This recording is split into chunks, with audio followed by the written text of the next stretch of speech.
عامل و سردسته‌های شبکه منهدم شده ضد دین. اگه شما هم میخواید بدونید این افراد دنبال چی بودن و چطور فعالیت میکردن، با ما در این گزارش همراه باشین. جمعیت در حال رشد مسلمانان در جوامع غربی عکس‌العمل‌هایی را به همراه دارد. مسلمانان باید آنطور که مقامات غربی فکر می‌کنند مسلمان باشند. نیکولا سارکوزی در جمع مسلمانان روزه‌دار فرانسه چنین گستاخانه اظهار نظر می‌کند.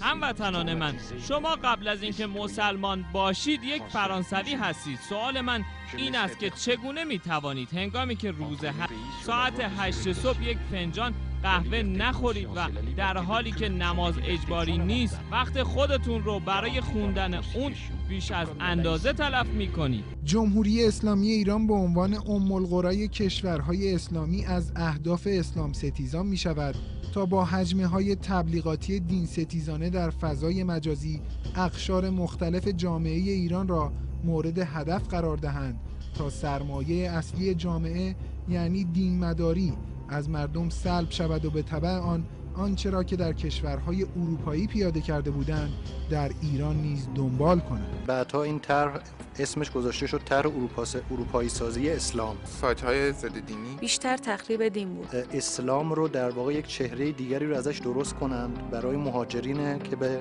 کشور آلمان میرند قبل از اینکه اینها وارد آلمان بشند. یعنی اگر قبلا سیاست چون مبتنی بر این بود که کسانی رو که وارد آلمان میشند اونجا تازه بیاند افکار اینها رو عوض کنند و ارزش‌های غربی رو به اینها تزریق بکنند، حالا اینها رو بیاند در داخل کشور نظراتشون رو عوض کنند نسبت به اسلام و بعد اینها وارد آلمان بشند. این نیازمند این بود که اینها خودشون یک تعریفاتی از اسلام داشته باشند که در واقع یک اسلام تحریف شده و یک اسلامی باشه که سکولاریزه و پلورالیزه و یک اسلام غیر ولایی باشه که بعدها این طرح اسمش گذاشته شد طرح اروپایی سازی اسلام. در این راستا اینها 2 نفر اسلام شناس فرستادند به ایران و یک جلسه محرمانه‌ای در سفارت تشکیل شد. اعضای فرقه بهائیت که همواره در پیگیری سیاست‌های ضد ایرانی و ضد اسلامی پیشگام و مقدم بودند، توسط شبکه‌های اطلاعاتی و سیاسی به این پروژه گره می‌خورند و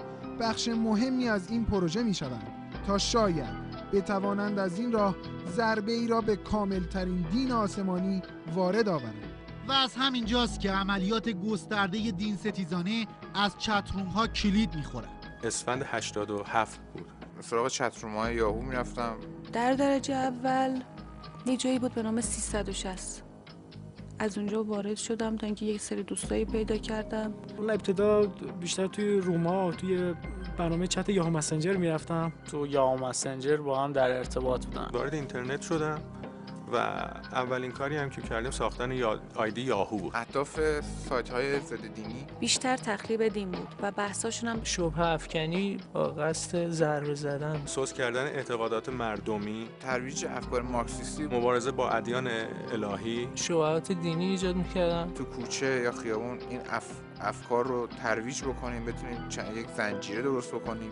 کلا به باورهای مذهبی انسان‌ها مخصوصا دین اسلام و مخصوصا عقاید تشیع به دیده تمسخرآمیز نگاه می‌کردن. ببینید و بشنوید از ترفندهای این گروه انحرافی برای مخفی نگاه داشتن هویت خود در فضای مجازی. من حدود 6 تا آیدی داشتم. آیدی‌های گوناگون رو می‌ساختن و پیش می‌رفتن. القاباشون اکثر هم القابای بیخدایی بود. اسما رو هی تون عوض می‌کردن. آرش بیخدا، یسنا بیخدا، کوروش بیخدا. برای ورود به سایت از پروکسی‌ها استفاده می‌کردیم که این پروکسی‌ها باعث می‌شد آی پی هامون عوض بشه. سعی می‌کرد که به کاربران یاد بده که چجوری مخفی بمونن روی اینترنت و ناشناس بمونن که از طرف دولت ایران شناسایی نشن. فکر کنم خیلی کارمون از ضریب امنیت بالایی داره.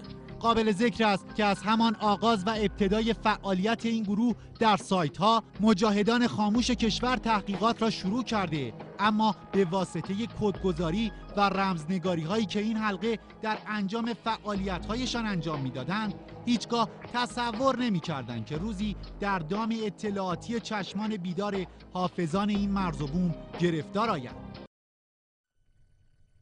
التماس دعای